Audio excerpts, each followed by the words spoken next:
pratiquement. Il vous souviendra qu'en 2009 ou en 2008, on annonçait déjà des prix du baril à plus de $200. Oui. C'était dans l'hypothèse du possible, compte tenu des réserves connues à l'époque. Et tout d'un coup, il y a eu un ensemble de facteurs qui ont joué conjointement. D'abord, vu le coût élevé du baril à l'époque, les gens ont trouvé rentable d'explorer et d'exploiter le gaz de schiste et le pétrole de schiste, ce qui a permis d'augmenter les réserves. Donc, à plus de $100, les gens se sont dit, mais ça devient rentable de faire du pétrole de schiste. Deuxièmement, et parallèlement, c'est ce qui faisait le pétrole dans les réserves normales, le pétrole traditionnel dans les réserves offshore ou onshore, se sont dit, mais il faut casser cette concurrence, puisqu'elle participe à augmenter la capacité et à baisser la perspective d'envoler des cours qui étaient prévus pour $200. Donc les pays producteurs, généralement du Golfe, se sont mis à, au lieu de contenir et de réguler le marché comme ils le faisaient d'habitude pour pouvoir maintenir les prix dans une certaine fourchette, on lâchait la concurrence, concurrence, ce qui a poussé à avoir une offre surabondante de pétrole. Et vous constaterez d'ailleurs que dans la même période, des pays qui étaient producteurs, comme l'Irak, l'Iran, etc., la Libye et bien d'autres, n'avaient plus leur pétrole sur le marché. Mais n'empêche, les autres pays se sont mis à ouvrir les vannes. C'est le cas pour le dire tout.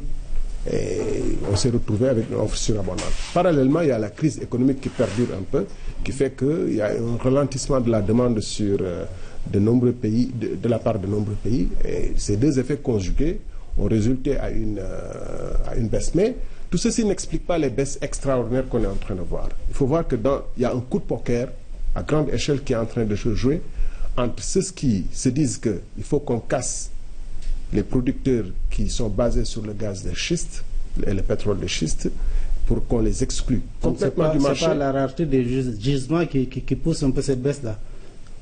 En fait, ce n'est pas tellement des jugements extraordinairement nouveaux sur le pétrole traditionnel.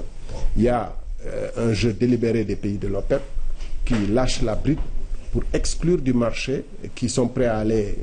Certains d'entre eux produisent le pétrole à peut-être moins de $5, parce que le pétrole est presque à fleur de terre, à fleur de peau, et facile à exploiter. Donc leurs coûts d'exploitation sont très faibles. Ils sont prêts à aller au niveau qu'il faudra pour exclure ceux qui produisent le gaz de schiste et les sortir définitivement les marchés. Et vous rendrez compte d'ailleurs que dans ces derniers jours, il y en a qui ont commencé en Amérique du Nord à réduire du personnel et à fermer certaines plateformes, etc., parce qu'ils ne peuvent plus à ce niveau de prix. Donc, dans l'absolu, ce n'est pas une situation durable. Et ce qu'on a connu ces 5 dernières décennies de Sénégal indépendant, c'est qu'on a eu quelques rares fenêtres d'opportunité où le pétrole était à assez bon marché. On n'a pas su en profiter. C'est 60, 72, 73, le premier choc pétrolier. Pendant cette période, on aurait pu faire beaucoup de choses. On n'a pas beaucoup investi. C'est important pour comprendre dans quelle perspective historique nous devons nous situer et pourquoi nous devons faire des efforts sur nous-mêmes et sur notre pays pour pouvoir aller loin. Donc, 60, 73, premier choc pétrolier, mais pendant toute cette période, tout était presque, c'est la période où le Sénégal chantait, l'ensemble traditionnel, Diagambé, etc. Donc, 73, premier choc qui se couple à une sécheresse. 79, deuxième choc. Entre-temps, le pays vivait d'aide de l'étranger. Tous nos projets de construction d'une nation, toutes les grandes perspectives de développement du Sénégal étaient abandonnées. Et c'est ainsi qu'on a vu voter un peu entre les plans d'ajustement structurel, les aides des pays étrangers, jusqu'en quasiment 2000. À partir de 2000, on a pensé qu'une nouvelle perspective s'offrait, et effectivement, il y a eu des progrès qui ont été faits, mais 2009, nouveau choc. 2008, 2009, nouveau choc pétrolier, c'est là où on a atteint les 100 et quelques $.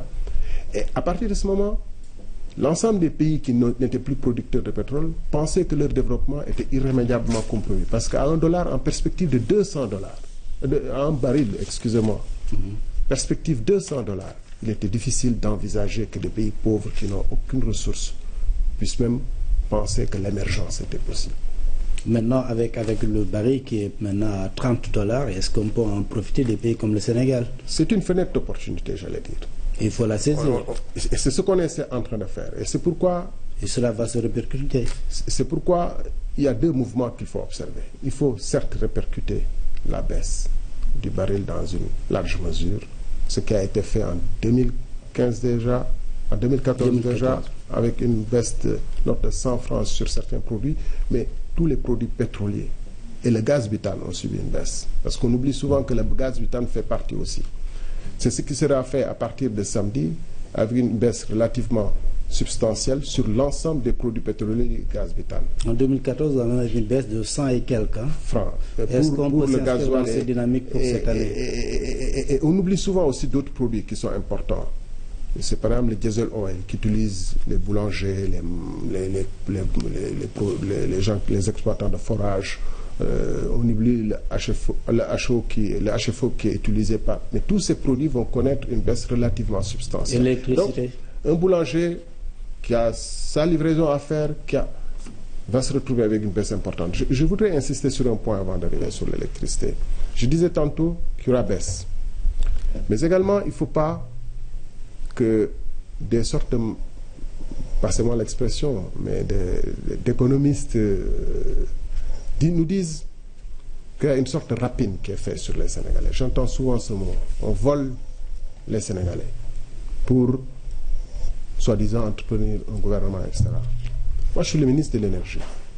Le budget du ministère de l'Énergie, exercice 2016, a connu, à juste titre, une baisse. Si on faisait une rapine, c'est peut-être... Moi qui suis au début de la structure des prix, mon budget devrait en subir les conséquences.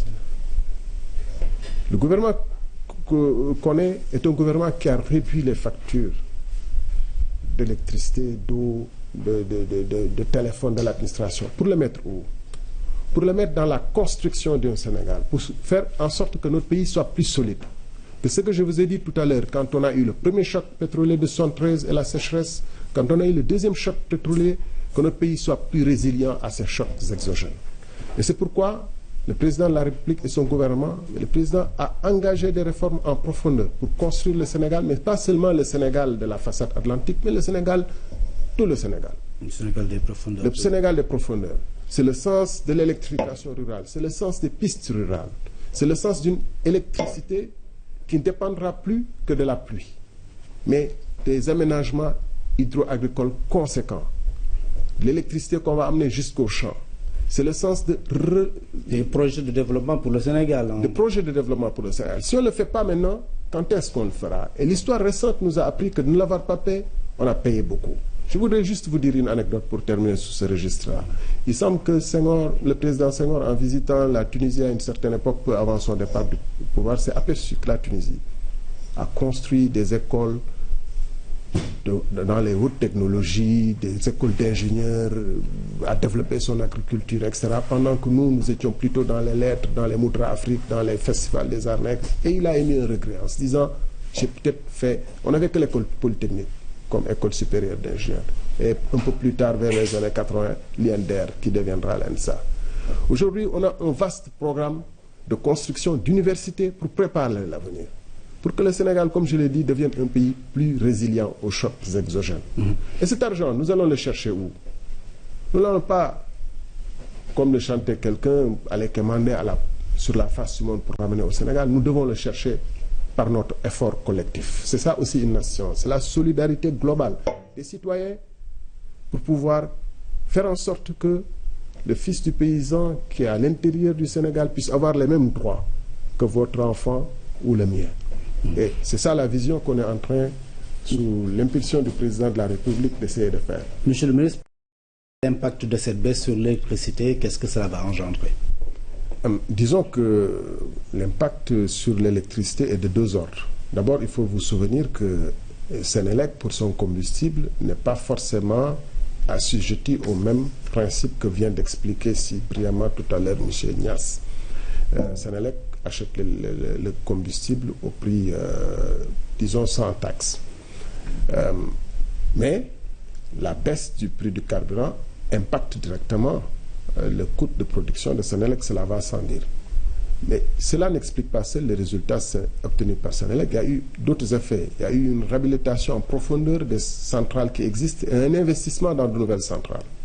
Réhabilitation, on a récupéré pratiquement 92 mégas à Dakar sur les centrales du parc de Cap de Bispelaire. On a récupéré sur Kahone, vous avez vu les inaugurations, sur Boutout à Ziguinchor. On est en train de réhabiliter les lignes de distribution. Vous avez vu un peu dans Dakar tous les câbles qui étaient là depuis un an, etc. Donc, on a amélioré la disponibilité des groupes. Ça veut dire quoi? Ça veut dire que quand un même groupe produisait pour 60% du temps, là, il produit pour 80%, 85% du temps. C'est ça le taux de disponibilité. On a amélioré de ce fait la consommation spécifique des groupes. Ça veut dire quoi? Ça veut dire que si votre groupe brûlait 1 litre, je donne des chiffres ronds comme ça pour que schématise pour que le téléspectateur comprenne.